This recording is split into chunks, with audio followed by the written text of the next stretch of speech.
And we are live. So good afternoon, everyone. My name is Jesse, and I will be the host for today's Wonder of Science program. I want to start with a huge thank you to the over 1,100 groups and teachers that signed up from across the continent. So whether you're joining us from across the United States, across Canada, or internationally outside of North America, it is such a thrill to have you here as we do such an amazing celebration of the wonderful world of science. I also want to say a personal shout out to our team at Wonder Bread. They made this free live interactive broadcast possible, and it is such a thrill to get to partner with them on showcasing such an amazing story with you guys today. So a huge thank you to the team at Wonder Bread. Now, of course, the reason we're all here is for our speaker. So we are joined live by Emily Calandreli. She needs no introduction, but I'm going to give one anyway. She is one of the top science communicators in the world, and her work has taken her internationally in pursuit of understanding more about the world and universe around us, and most crucially, to share that passion, to share that enthusiasm with you guys through her relentless social media posting, through her shows, through her merchandise. She has done truly it all. It is always a thrill to get to chat with her personally, and I hope you guys are as excited as I am. So without further ado, thank you so much for joining us, Emily, and take us away on this really special broadcast. Hello, everyone. Thank you so much for joining. My name is Emily Calandreli. On the interwebs, I am known as the Space Gal. You may know this. I am a little bit obsessed with space. Over here, you can see this is just one of many space things that I have in my house. I am here to help Wonder Bread celebrate their 100th anniversary, which is pretty incredible. 100 years is a very long time. When they were first selling bread, people didn't sell bread in slices. Like, that wasn't a thing, which is so weird to imagine, right? They were one of the first brands to actually popularize the selling of sliced bread. They're the best thing since sliced bread, which is pretty cool, right? So we wanted to celebrate in a very fun way. And so we decided to celebrate in the best way that I personally know how, to celebrate with science. So now what I want to do is a few experiments that are inspired by Emily's Wonder Lab and also by our love of baking. So let's go ahead and do this egg one first. Now remember, if you want to do any of these experiments at home, make sure that you have an adult present, right? With this one, we're going to be working with fire, which can be very, very dangerous. So I need everybody here to promise that you won't do this alone. You have to have an adult supervising you. So this one, we're going to get the egg inside of a bottle using the power of air. Okay, so the goal is to get this egg inside of the bottle without breaking it. How are you going to do that, right? This is a problem. What creative solution are we going to find? Well, one possible idea is, well, what if we just forced it in? What if we just smushed it in? Well, let's see if that works. Nope, that did not work. That does not work. Nope, that one's going to be a failed experiment, right? So instead, we're going to use the power of air pressure to suck the egg inside of the bottle. So here's what we're going to do. I have some coupon paper here that I just got in the mail. This is very easy to find, coupon paper. And I'm going to light it on fire and throw it in my bottle, right? This is the dangerous part. This is the part where you need an adult. So what that's going to do is that's going to heat up the air inside of our bottle. What happens when you heat up air? It wants to take up more space, right? Those molecules start spreading out and they bounce around a whole lot. So that's going to have a lot of air molecules escape the bottle. And then we're going to put the egg on top of the bottle. That's going to put the fire out. And all of a sudden, the air that's left inside, which is less air than we had before, is going to start cooling down, right? What happens when air cools down? It wants to take up less space, right? So we're creating a low pressure environment in here, a high pressure environment out here. That's going to force the egg inside of the bottle. Let's try it out. Okay, so I'm going to take my coupon paper. I'm going to light it on fire. We're all going to cross our fingers and our toes that the fire alarm doesn't go off, right? So let's go ahead and light this on fire. Make sure that looks okay. That looks good. And then 3, 2, 1. Yay! Oh, part of it. Let's see if we can see it. Part of it did break, so we didn't completely do it perfectly, but that, I mean, you saw that. That happened like that, right? Using the power of air. Okay, no fire alarms today, people. No fire alarms today. Okay, so for this next one, we're going to create a little rocket, a mini rocket. If you saw Emily's Wonder Lab, this was in the spooky episode with Exploding Witches Brew, where we used a paint can and we had an acid-base reaction inside the paint can and shut the lid, and then it popped up into the air. We're going to do that, but on a smaller scale with film canisters and an Alka-Seltzer tablet. So for this one, because we're going to have something popping, we're going to use some safety goggles, okay? So if you're doing this at home, make sure you have safety goggles and make sure you have an adult present, okay? So an Alka-Seltzer tablet is really interesting. You may have seen these at the pharmacy or at the grocery store. It's like an Alka-Seltzer, it's an acid-base reaction, but in a solid form. So you have baking soda and citric acid in here. Citric acid is the main ingredient in lemon juice. Baking soda is sodium bicarbonate. And when those mix together, you have an acid-base reaction that creates bubbles. But wait, we can look at this, ignore the egg remnants. You can look at this and it's not bubbling, right? That's because they're in a solid form right now. The acids and bases, they're not interacting. They're not talking to each other. They're socially distancing. It's like a party where nobody's talking, right? So they're in their solid form and nothing's happening. Well, what if we add water? So let's go ahead and add a little water. Oh yeah. Do you see that now?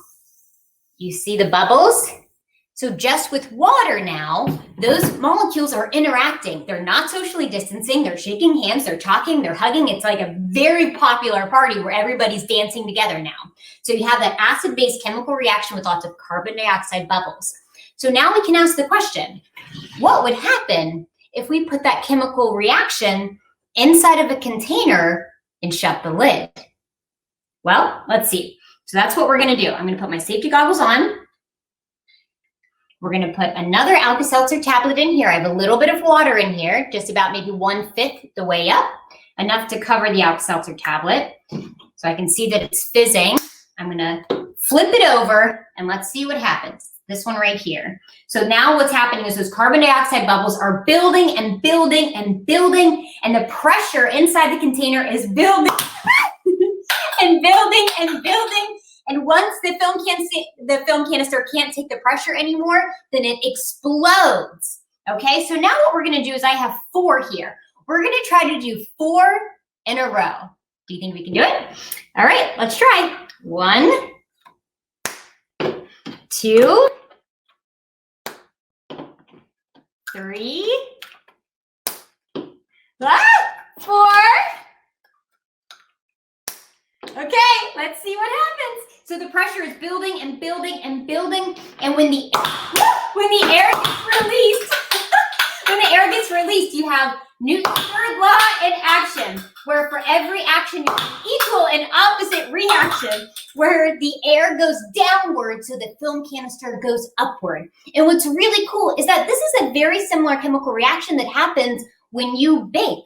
Because you might ask the question, why do you add baking soda to things like cakes and these fluffy treats that we have, right? Well, because the baking soda is your base. You have things that are acidic and other baking ingredients, like eggs are slightly acidic.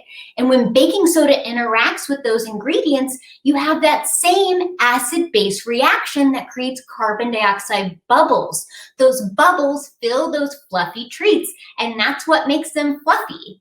Right? So we add baking soda to treats to make them more fluffy.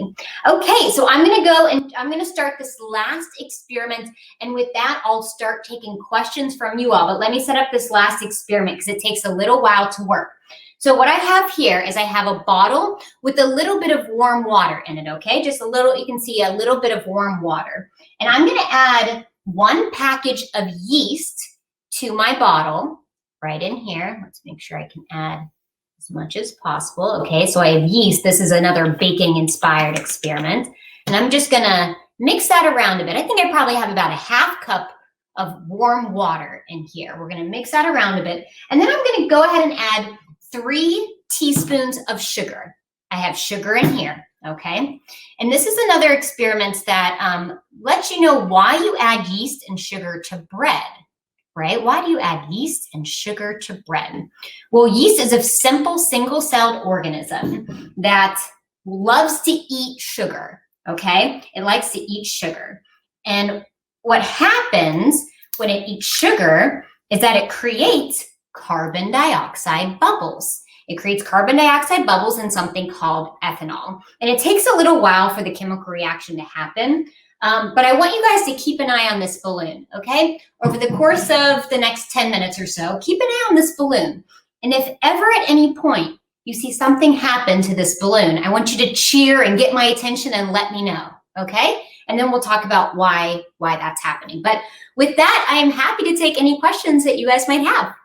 Fantastic. Well, what fun that was, Emily. Again, truly the greatest thing since sliced bread. I've never seen 4 of those rockets at once, which was kind of epic. So I think our classes all agree in the backdrop, and excited to dive in with questions. So we're going to start with a teacher in your home state of West Virginia, which I know is always really exciting for you. So Ms. Bertha Sell joining us in Charleston. If you want to unmute your microphone and come on in, you can kick us off with our first question. Hi. Hi. Hi. Hi. Let's go Mountaineers. Go Mountaineers. So I have my students on my iPad.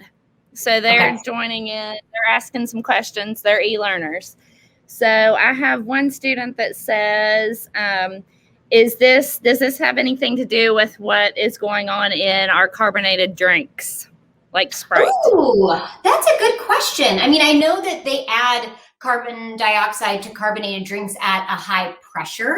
And then once you kind of wiggle the drink around, that does kickstart that chemical reaction where that releases the carbon dioxide. So that's why you don't want to shake a soda can a lot, because then you're going to build up those carbon dioxide bubbles. You're going to build up that pressure. And that's why when you open that can, it might squirt everywhere because you have all of that pressure inside a little can and it wants to escape.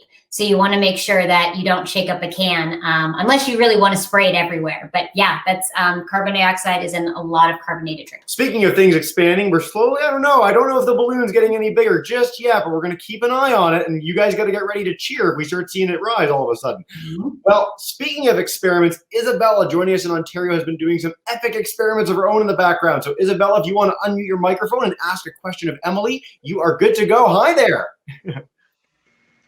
Hi. I'm 4.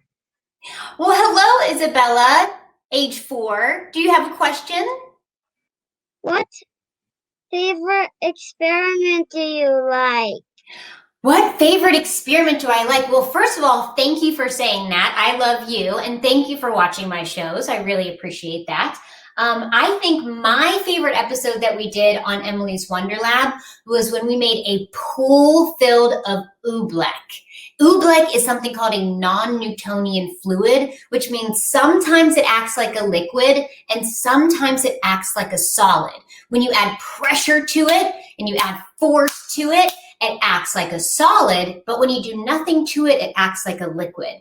So we thought, what would happen if we created an entire pool filled with oobleck? And then we asked the little scientists on the show, how would you walk across a pool of oobleck without sinking, right? That's one of those problems that require a unique solution. And so all the kids on the show tried something different. Someone tried walking slowly and carefully. Someone tried to crawl. Somebody tried to jump. Somebody tried to do the funky chicken. So what do you think would work? You have to watch the show to find out, but it's a really, really cool experiment that gets really, really messy. And that's one of my favorites.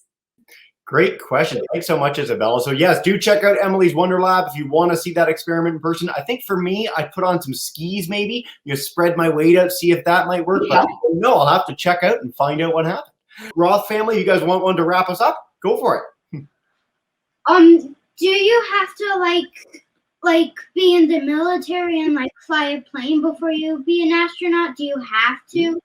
Great question. No, you don't have to. So about half of astronauts are from the military because a lot of people who learn how to fly new types of planes who become test pilots are people that go into the military. But NASA needs all sorts of people. They need people who are geologists. They need people who are biologists because the International Space Station is a laboratory and there's all different types of science going on there. And so they want people with different types of interests and different types of scientific expertise to go up there and do those science experiments. So if you want to become an astronaut, study something in science and engineering that you feel really, really passionate about because NASA needs all different types of people to go to space. Fantastic. Well, thank you so much, Emily. And as you know, at the end of every broadcast, I'm going to bring in our live groups. So Miss Bertha Sell, Isabella, William, and Lucy, Roth family, and Matthew, if your connection's still working, join me in saying a big thank you and goodbye to Emily today.